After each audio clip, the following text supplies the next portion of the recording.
Agora a gente volta aqui para São Paulo para voltar a falar de eleições de 2026, porque a Beatriz Manfredini tem bastidores sobre a pressão que Tarcísio enfrenta diante de Flávio e como os aliados do atual governador de São Paulo reagem também sobre o ano eleitoral, né, Bia? Que atualizações você pode compartilhar conosco e com a nossa audiência, claro.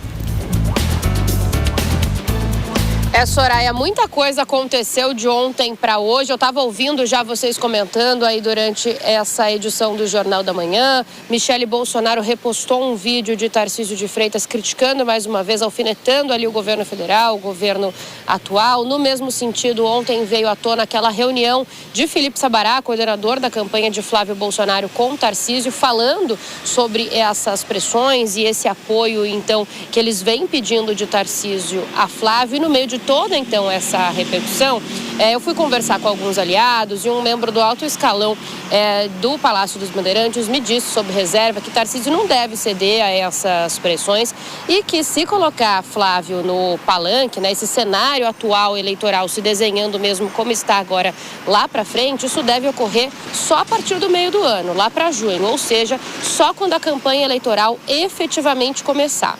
A leitura no Palácio dos Bandeirantes é a seguinte, é que o governador não pode ficar nesse momento focado em eleição. Afinal, é o governador do estado de São Paulo, então tem um estado ali para gerir e eles entendem que Flávio, ao contrário, está bastante focado já nesse momento de pré-campanha, que não pode ser compartilhado pelo governador. Então, o entendimento é que subir no palanque mesmo, fazer apoios explícitos e constantes, é algo que só deve acontecer lá na frente, já durante o período de campanha, quando Tarcísio também estiver em agendas de campanha. Até lá, o Tarcísio vai continuar se movimentando parado, como eu já vinha dizendo aqui nos últimos tempos, né? Tarcísio faz esses acenos à eleição, com alfinetadas no governo atual, no presidente Lula, se posicionando ali no espectro da direita, mas sem, então, grandes movimentos. Até porque os aliados e as pessoas próximas de Tarcísio continuam acreditando que o jogo ainda pode mudar. Eles acham, como eu já trouxe aqui também,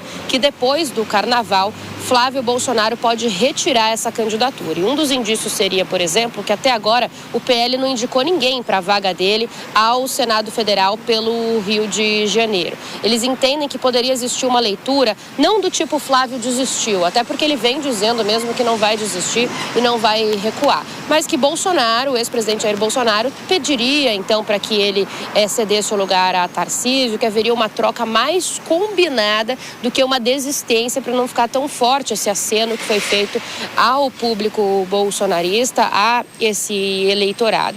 Então, esses são os entendimentos de momento. Além disso tudo, o governador de São Paulo também entende e avalia que ele já fez os acenos necessários por hora. Já deu 2 vezes entrevista à imprensa, aos jornalistas, dizendo que estará com Flávio, então não deve ali fazer novos grandes acenos. A leitura é que já está suficiente nesse sentido. Então, junto a essa apuração, é isso que os aliados vêm falando. Ele se reuniu realmente na segunda-feira com Tarcísio de Freitas, com Felipe Sabará, que foi ali ex-secretário da gestão dele, também da gestão João Dória, que agora atua na coordenação de campanha de Flávio Bolsonaro. Disse que estará ali com Flávio na hora certa. Esse na hora certa já diz respeito, então, a esse período lá na frente, mesmo só de campanha eleitoral. Tem as tensões com o PP, que a gente vem colocando aqui, essa ala mais bolsonarista pressionando, então, Tarcísio nesse momento, mas ele continua, então, só observando, só deve fazer movimentos mais para frente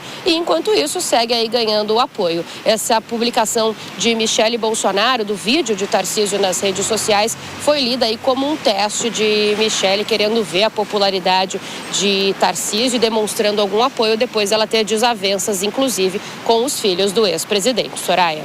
Obrigada, Beatriz, pelas suas informações. Já convido, então, nossa audiência a acessar a coluna da Beatriz lá no site da Jovem Pan, que você já sabe, é o jovempan.com.br. Portanto, ali, Tarcísio não deve ceder a pressões e palanque com Flávio é esperado apenas durante campanha. Tudo detalhado aqui na coluna da Beatriz, lá no site da Jovem Pan.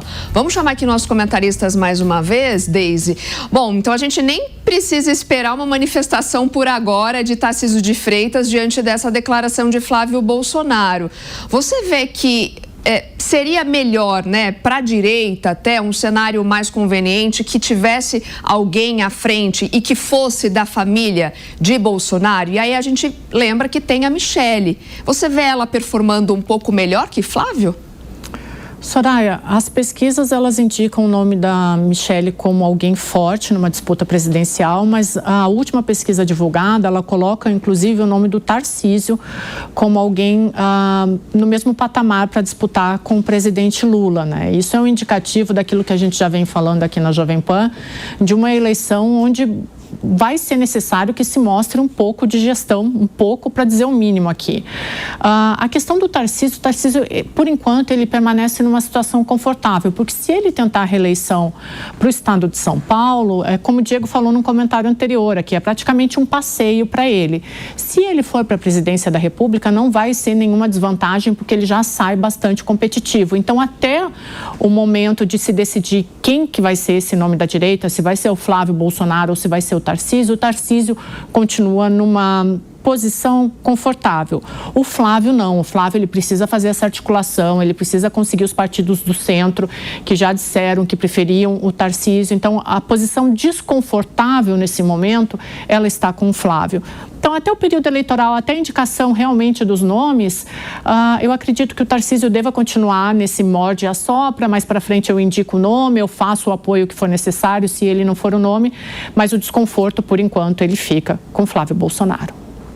Diego, como é que você está vendo tudo isso? Está faltando uma coesão maior entre Tarcísio, Bolsonaro, até mesmo Michele e os outros partidos que estão aí no entorno dessas possíveis candidaturas? Olha, Donato, eu acho que não. Acho que diante da situação, com a escolha de Flávio Bolsonaro, cada um dos players está se comportando como tem que se comportar. Tarcísio já declarou o seu apoio a Flávio Bolsonaro. O que nós não podemos esperar nesse momento é que o governador do principal estado da federação, o maior estado, o segundo maior orçamento da República, perdendo somente para o orçamento da União Federal, se dedique nesse momento integralmente ao processo eleitoral. Tarcísio ainda tem um papel a cumprir como governador e como não é ele o pré-candidato, alguém que, como fará Romeu Zema, nós já repercutimos hoje, deixará o cargo em breve, alguém que se manterá no seu mandato até o final do ano, tem que se dedicar, de certa forma, à sua gestão, muito mais do que a dedicação ao processo eleitoral. Até porque Tarcísio também é candidato à reeleição e precisa das suas entregas, precisa de uma gestão para apresentar. Afinal de contas, concorrendo à reeleição no governo paulista, o Tarcísio não é pedra, ele é vidraça, vai ter que defender os atos de sua gestão. Então, acredito eu que esse seja o foco do governador nesse momento, o que não descarta a possibilidade de que ele tenha, no momento oportuno, Flávio Bolsonaro com o seu integral apoio. Acredito que, de fato, isso deve se intensificar com mais proximidade das eleições. Sequer é efetivo agora, tanto para a figura de Flávio quanto para a figura de Tarcísio, que os dois se dediquem integralmente ao processo eleitoral, que aparentem aquilo que nós, inclusive, já criticamos hoje nessa edição do Jornal da Manhã, aquele político que abandona totalmente o seu mandato, abandona completamente a gestão para se dedicar exclusivamente à reeleição.